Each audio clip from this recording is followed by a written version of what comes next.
I think the door not opening might have something to do with that big change. We couldn't go anywhere. Like, we were like, Kenan and I were like Bieber back then. Like, we couldn't go anywhere. Yeah, it was more of a separation that kind of grew into, you know, the traditional terms of what a falling out is, which is like not a lot of communication. Yeah. You will never believe the real reason why Kenan and Kel broke up.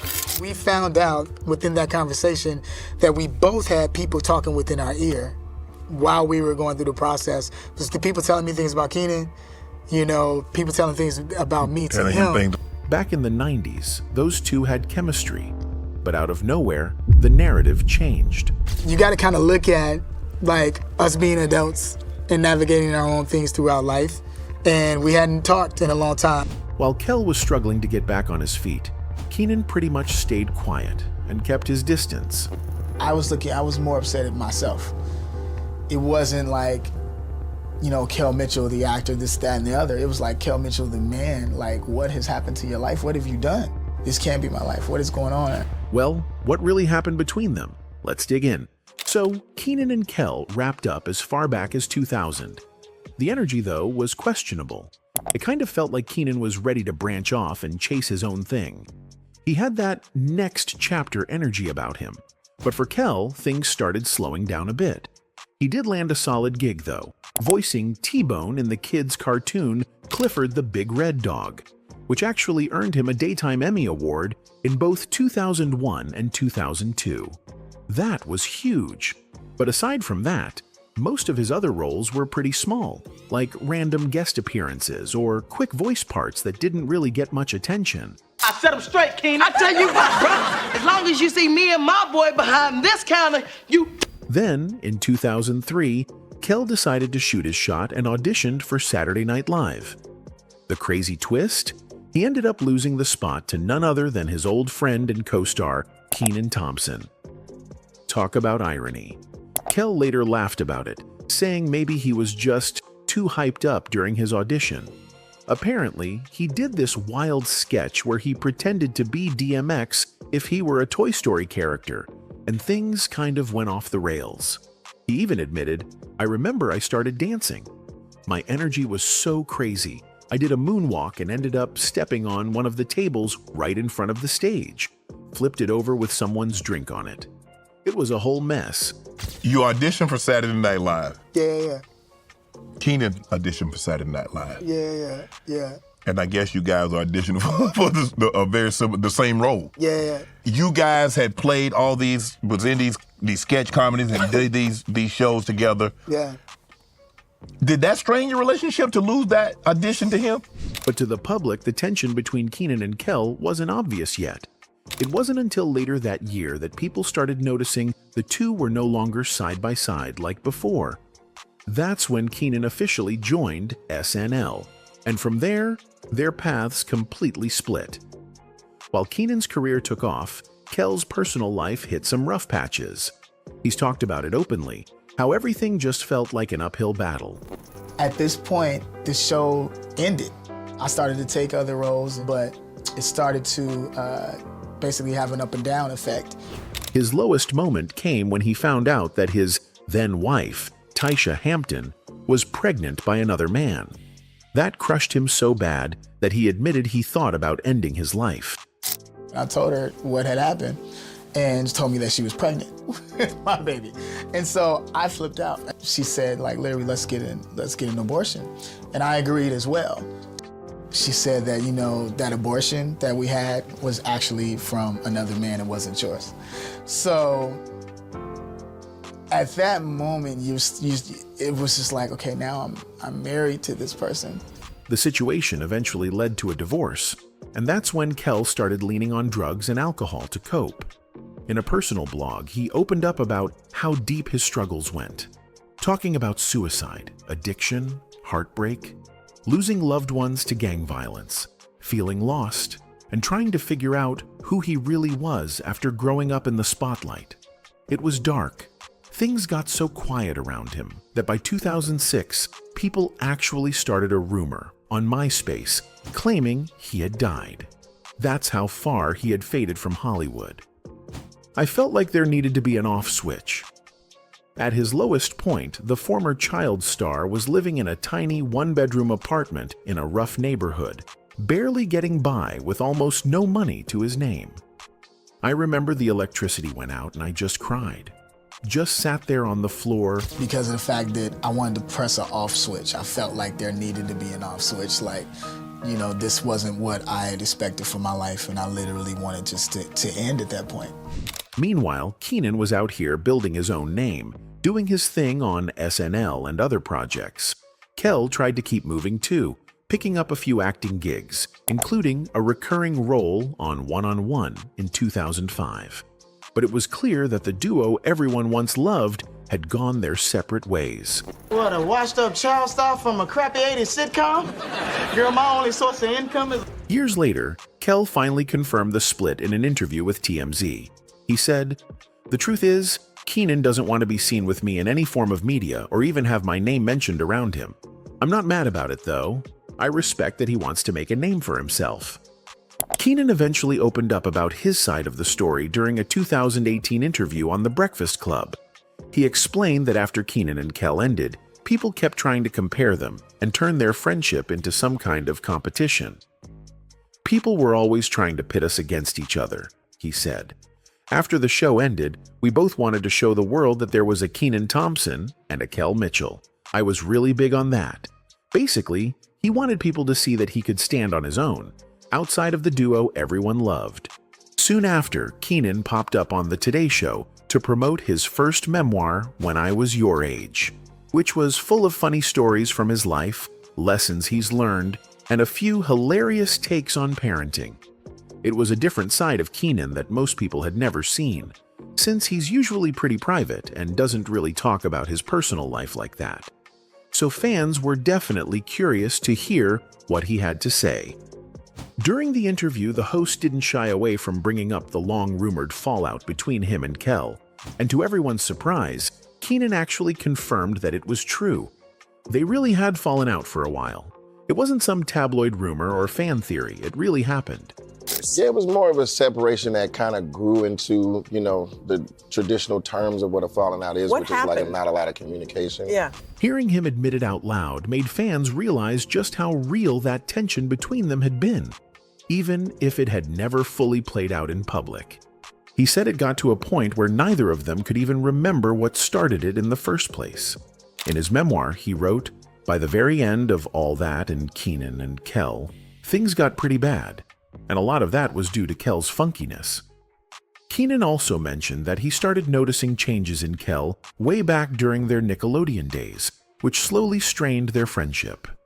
Kel had gotten married really young, like 21, and moved away, which made it hard for them to keep in touch. After a while, Kenan found out that Kel was going through some heavy stuff, battling addiction, heartbreak, and thoughts of suicide. It's sad when you think about how two people who once shared so many laughs on screen ended up drifting apart so deeply off screen. While Kel was trying to stay afloat and figure his life out, Kenan was over in New York, quickly becoming one of Saturday Night Live's favorite cast members. He was busy building his career and living that SNL grind. Long hours, constant filming, all that. And because of that, their communication started slowing down. Eventually, the call stopped, and the years just rolled by with both of them moving on separately, without really talking anymore. By 2015, Kel finally opened up about what those years were like for him. In an interview with People magazine, he admitted, "I felt like I'd hit a wall. I was like, okay, I need to figure out what I'm doing with my life. I tried to handle it all by myself, but what I really needed was to turn to God. Once I found that clarity with Christ, I knew everything would fall into place." That moment was a turning point for him. It was like he had finally found some peace after years of confusion and struggle. And the only person that I could turn to at that point was Christ. And I started to go to this church. Things just started to change in my life. And I said, okay, that's it. With time, things started to look up. Kel found his faith, a new sense of purpose, and even love again. But despite all that progress, he and Kenan still weren't talking. What's interesting is that in 2014, The two were actually supposed to reunite at the Nickelodeon Kids' Choice Awards, a big moment that fans had been waiting for. But at the last minute, Kenan didn't show up as planned. During the ceremony, he didn't mention Kel at all, which left a lot of people wondering what really went down between them. Kel later spoke with TMZ about it, saying, "When I read the rehearsal notes, it said Kenan was going to introduce me. But when I saw that he didn't, I was like, oh, okay." It was one of those awkward moments that kind of said a lot without saying much at all. But funny enough, that same interview might have been what helped them finally reconnect. Because not too long after, Kenan told The Breakfast Club in 2018 that he and Kel had a phone call where they caught up and actually talked about everything. They both got to clear the air and just be real with each other. Then, in September 2015, something magical happened. The Tonight Show. Starring Jimmy Fallon pulled off the surprise reunion everyone had been hoping for. Kenan and Kel were back together again, dressed up as their old Good Burger characters, acting out a brand new sketch. The internet went wild. Fans who grew up watching them were hit with a wave of nostalgia. It was like childhood all over again.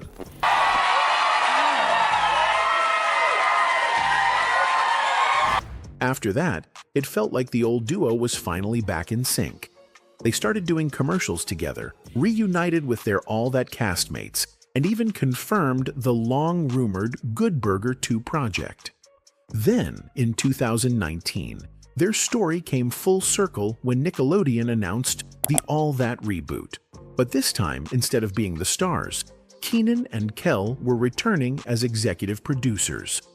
The same show that brought them together as kids was now giving them a chance to guide a new generation, a real full-circle moment for both of them. Then it came back around 2005 to 2010, and we weren't on that process of that show. And then we brought it back in 2019. When I got on that show, he actually was the one who said, "Hey, yo, you and Kenan, y'all should, reach out." And he gave me Kenan's number. Right. You know what I mean? And we actually reached out to one another. Things eventually started looking up for Kel Mitchell. After everything he'd been through, he began landing more work again. One of his biggest roles being the main voice of JJ in Wild Grinders, an animated show created and produced by Rob Dyrdek that ran from 2012 to 2015. That gig got him back into the rhythm of things, and fans started to see him more often. Then, in 2015, Kel made a real comeback when he returned to Nickelodeon, the very place where his career first began. This time, he starred in a show called Game Shakers, created by Dan Schneider, the same producer behind his old show, All That. In Game Shakers, Kel played a loud, funny hip-hop star named Double G, who ends up partnering with two young app developers after they accidentally use his song in their app without permission.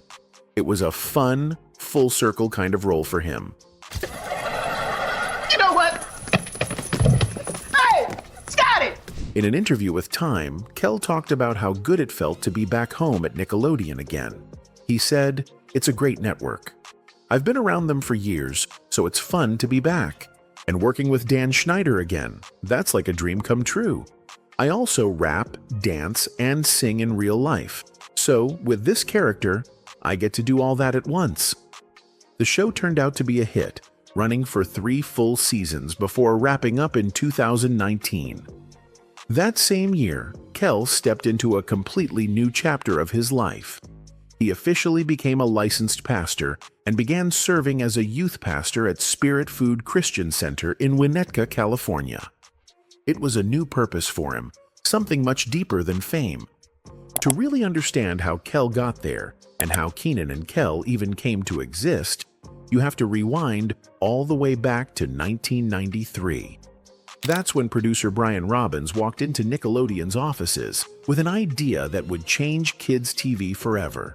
He pitched a show that would basically be a kid-friendly version of Saturday Night Live, a sketch comedy series starring young, funny talent. Together with his partners Mike Tollin and Dan Schneider, Robbins kicked off a massive nationwide talent search.